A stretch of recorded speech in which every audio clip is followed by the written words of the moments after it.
नमस्कार मित्रों, हमारी सीरीज चल रही है एपिसोड नंबर 16 की, जिसमें हम बात कर रहे हैं भृगु संहिता की। भृगु संहिता के अंतर्गत आज हम बात करने वाले मीन लग्न के सप्तम भाव में यदि मंगल स्थित हो तो उसके क्या फलादेश होंगे। प्रथम भाव में 12 नंबर का मतलब होता है मीन लग्न। मीन लग्न में मंगल द्वितीय भाव और नवम भाव, इन दोनों भावों का स्वामी होता है। देखिए, जब कभी मंगल सप्तम भाव में स्थित हो जाता है तो यह नकारात्मक फल प्रदान करने वाला ग्रह बन जाता है। मंगल की जब सप्तम भाव में स्थिति हो जाती है तो यह मांगलिक योग का निर्माण कर देने वाली भी होती है। यह मांगलिक योग सप्तम भाव को पीड़ित करने वाला भी होता है। देखिए, जब हमने लघु पारेषण की बात करी थी आपसे, तो आपको बताया था कि 4, 7 और 10 ये तीनों ही भाव केंद्र भाव होते हैं, कुंडली के सौम्य भाव होते हैं, सोफिस्टिकेटेड भाव होते हैं और सदैव शुभ फल प्रदान करने वाले भाव माने जाते हैं।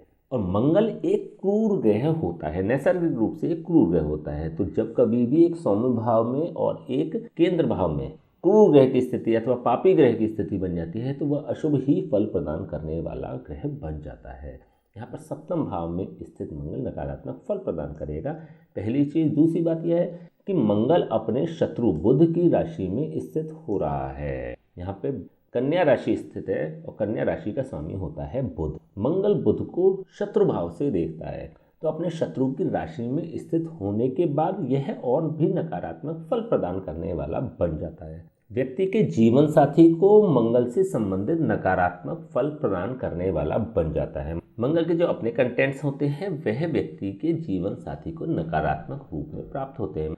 मंगल होता है शूरता, वीरता, पराक्रम, आक्रामकता, क्रोध, धीरज और गंभीरता का कारक ग्रह है। तो ये सभी कंटेंट्स व्यक्ति के जीवन साथी को नकारात्मक प्राप्त होंगे। पहली बार मंगल युद्ध प्रिय ग्रह भी होता है, तो व्यक्ति के जीवन साथी को क्लेश करने की आदत हो सकती है। मंगल दोष दर्शन का भी कारक ग्रह होता है, तो व्यक्ति के जीवन साथी को दूसरों में दोष देखने की भी प्रवृत्ति हो सकती है। इसके अतिरिक्त मंगल व्यक्ति के जीवन साथी को पेट, कंधे और गले से संबंधित समस्या भी प्रदान कर सकता है, क्योंकि पेट, कंधे और गले की समस्या का कारक मंगल ही माना जाता है। तो ऐसे में सप्तम भाव के सापेक्ष यह मंगल नकारात्मक फल प्रदान करने वाला ग्रह बनेगा। यदि हम द्वितीय भाव की सापेक्ष बात करते हैं तो द्वितीय भाव का स्वामी अपने स्थान से छठे स्थान पर स्थित हो रहा है, एक अपने स्थान से तृग भाव में स्थित हो रहा है, अपने स्थान से रोग, ऋण और शत्रुओं के भाव में स्थित हो रहा है। तो यहाँ पर भी यह नकारात्मक फल प्रदान करने वाला ग्रह बन जाता है। हमने लघु पारेषण में बात करी थी कि अष्टम स्थान एक मृत्यु स्थान होता है और अष्टम का अष्टम मतलब तृतीय स्थान भी एक मृत्यु स्थान होता है। भावाद भावम नियम के अनुसार अष्टम का अष्टम एक मृत्यु स्थान होता है। इट मीन्स कि तृतीय स्थान भी एक मृत्यु स्थान होता है। इन दोनों के द्वादश स्थान मतलब द्वितीय स्थान और सप्तम स्थान ये दोनों मारक स्थान होते हैं। एक मारक स्थान का स्वामी एक मारक स्थान में ही बैठ रहा है, तो यहाँ पर यह प्रबल मारक भी बन जाता है। तो व्यक्ति के जीवन साथी को मारकत्व के गुण भी प्रदान करने वाला बनेगा और व्यक्ति को स्वयं को भी प्रदान करने वाला बन जाता है। यहाँ पर द्वितीय भाव का स्वामी जब सप्तम स्थान में बैठेगा तो मारक के फल प्रदान करेगा, पहली बात। दूसरी बात, द्वितीय स्थान होता है धन संचय का, कुटुंब का और ससुराल का। तो व्यक्ति के धन संचय के होने में रुकावटें पैदा करने वाला होता है। ससुराल और अपने कुटुंब से भी ऐसे व्यक्तियों के अच्छे संबंध, मधुर संबंध नहीं रहते हैं। यदि हम नवम भाव के सापेक्ष देखते हैं, नवम भाव का स्वामी अपने स्थान से एकादश स्थान पर स्थित हो रहा है। देखिए, यहाँ से जब हम गिनती शुरू करेंगे 1, 2, 3, 4, 5, 6, 7, 8, 9, 10, 11 अपने स्थान से एकादश स्थान लाभ भाव में स्थित हो रहा है। यह भाग्य भाव के सापेक्ष शुभ स्थिति बन जाती है। व्यक्ति का भाग्य उसका साथ देने वाला होता है। लेकिन यहाँ पर मंगल अपने शत्रु की राशि में स्थित है, भाग्येश अपने शत्रु की राशि में स्थित है, तो कुछ संघर्ष अवश्य करना पड़ेगा 28 साल की उम्र में, विशेष रूप से क्योंकि मंगल की अपनी स्वयं की उम्र जो होती है वो 28 साल होती है। 28 साल की उम्र तक ऐसे व्यक्तियों को संघर्ष करना पड़ता है। आफ्टर दैट, तत्पश्चात उसका जीवन सरल हो जाता है। लेकिन सप्तम भाव अर्थात जीवन साथी को लेके या वैवाहिक सुख को लेके यह स्थितियां अच्छी नहीं बन रही है।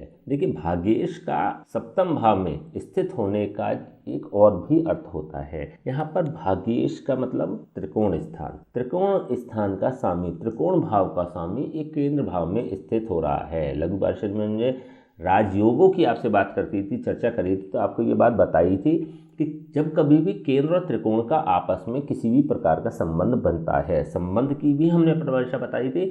4 प्रकार के संबंध होते हैं, सहावस्थान संबंध, दृष्टि संबंध, क्षेत्र संबंध और स्थान दृष्टि संबंध। इनके बारे में आपको विस्तार से जानना है तो आपको हमारे प्लेलिस्ट में जाकर लघु पाराशरी का अध्ययन करना पड़ेगा। तो जब कभी भी केंद्र और त्रिकोण का आपस में संबंध बनता है तो ये राजयोग का निर्माण करने वाला होता है। यहाँ पर मंगल एक राजयोग का भी निर्माण कर रहा है।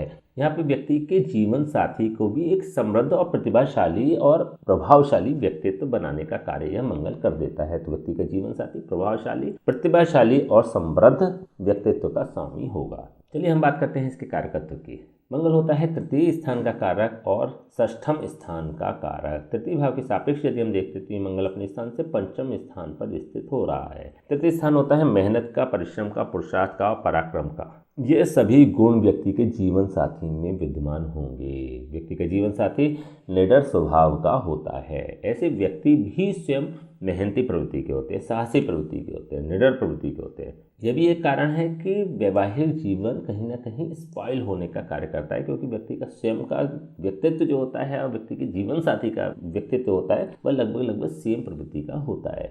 यदि हम छठे भाव की सापेक्ष बात करते हैं तो छठे भाव का कारक अपने स्थान से द्वितीय स्थान पर स्थित हो रहा है। यहाँ पर व्यक्ति के जीवन साथी को रोग, ऋण और शत्रुओं से ग्रसित कर देने वाला ऐसा मंगल बन जाता है। व्यक्ति का जीवन साथी रोगी हो सकता है। पेट, कंधे और गले की समस्या ऐसे व्यक्तियों के जीवन साथी को हो सकती है। इसके अलावा खुजली की समस्या का भी कारक ग्रह मंगल होता है। यहाँ पर कन्या राशि स्थित है। कन्या राशि का स्वामी होता है बुध। बुध त्वचा का कारक ग्रह होता है। मंगल रक्त का कारक ग्रह होता है। तो यहाँ पर त्वचा में रक्त संबंधी इन्फेक्शन का कारक ऐसा मंगल बन जाता है। स्पेशली यदि एक छोटे रूप में बात करें तो त्वचा से संबंधित रोग हो सकते हैं, खुजली की समस्या हो सकती है, इचिंग की समस्या हो सकती है।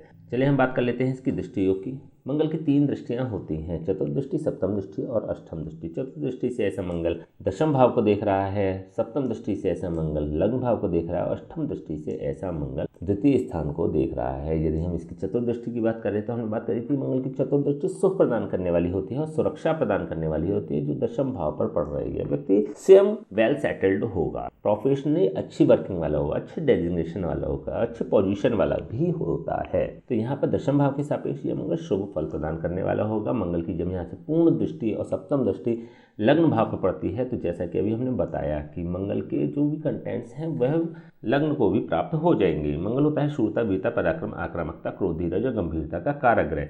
ये सभी कंटेंट्स व्यक्ति के जीवन साथी को प्राप्त होंगे, लेकिन यहाँ पर एक अंतर है। मंगल अपने मित्र गुरु की राशि को यहाँ पर देख रहा है। जब हम ऐसे व्यक्तियों के बारे में बात करते हैं तो मंगल के जो कंटेंट्स हैं उनको पॉजिटिव प्राप्त होते हैं, लेकिन जीवन साथी को नेगेटिव प्राप्त होते हैं, क्योंकि यहाँ पर मंगल अपने शत्रु राशि में बैठा हुआ है। लेकिन यह जो योग होता है ना, आपस में टकराव की स्थिति जो जनरेट कर ही देता है। तो ऐसे व्यक्तियों का वैवाहिक जीवन बहुत अच्छा दिखाई नहीं देता, सुखद दिखाई नहीं देता। मंगल की जब यहाँ से पूर्ण दृष्टि और अष्टम दृष्टि द्वितीय स्थान पर पड़ती है तो यह नकारात्मक फल प्रदान करने वाली बन जाती है। देखिए, द्वितीय स्थान का स्वामी सप्तम स्थान में बैठकर और अगेन द्वितीय स्थान को देख रहा है, अपनी ही राशि को देख रहा है। तो जब हमने बात करी धन संचय की तो यहाँ पर यह स्थिति दिखाती है कि व्यक्ति का समय समय पर धन संचय तो होता रहता है, लेकिन ऑल ऑफ सडन उसका पैसा भी खर्च हो जाता है, क्योंकि यहाँ पे षडाष्टक योग बन रहा है। द्वितीय स्थान का स्वामी अपने स्थान से छठे स्थान पर बैठ रहा है, लेकिन अगेन मंगल द्वितीय स्थान पर दृष्टि दे रहा है। तो धन की दृष्टि से देखें तो खराब स्थिति नहीं नजर आती, क्राइसिस नजर नहीं आती, लेकिन ऐसा व्यक्ति खर्चीले स्वभाव का हो सकता है। ससुराल और कुटुंब से बहुत अच्छे संबंध नहीं होते, लेकिन बहुत खराब भी स्थितियां नहीं होती। एक नॉर्मल औपचारिक संबंध अपने ससुराल से अथवा अपने कुटुंब से ऐसे व्यक्तियों के होते हैं। चलिए हम बात करते हैं इसके उपाय की, क्या उपाय हो सकते हैं। देखिए, सप्तम भाव के सापेक्ष ये बहुत ज़्यादा नेगेटिव फल प्रदान कर रहा है, तो इसके प्रभाव को यदि मूव करा लेंगे तो ज़्यादा बेहतर होगा। कहाँ मूव करा सकते हैं? इसके प्रभाव को यदि हम 11th हाउस में रिफ्लेक्ट करा लेते हैं, एकादश भाव में रिफ्लेक्ट करा लेते हैं, तो ये ज़्यादा अच्छी पोजिशन बन जाती है। इसके लिए महिलाएं अपने दाहिने हाथ की कलाई में, पुरुष अपने बाएं हाथ की कलाई में तांबे का कड़ा मंगलवार के दिन धारण कर लें। कच्चे दूध और गंगा जल से सामान्य रूप से धो लें और इसको मंगलवार के दिन आप धारण कर लें। यदि आप ऐसा करते हैं तो इसके प्रभाव 11th हाउस में रिफ्लेक्ट हो जाएंगे और आपके जीवन में वैवाहिक जीवन को लेकर बहुत सारी नकारात्मकता समाप्त हो जाएंगी, पॉजिटिविटी बढ़ जाएगी। तो ये एक सिंपल सा उपाय कर सकते हैं। इसके अलावा मंगलवार के दिन आप सुंदरकांड का पाठ भी कर सकते हैं। बंदर को भुने हुए चने खिलाएं। यदि आप ऐसा करेंगे तो चीज़ें सरल होंगी, सहज हो जाएंगी। ठीक है, तो चलिए आज हमने बात करें मीन लग्न के सप्तम भाव में यदि मंगल स्थित हो तो उसके क्या फलादेश होंगे। नेक्स्ट वीडियो हम बात करेंगे मीन लग्न के अष्टम भाव में यदि मंगल स्थित हो तो उसके क्या फलादेश होंगे। तब तक के लिए हमें आज्ञा दीजिए। नमस्कार।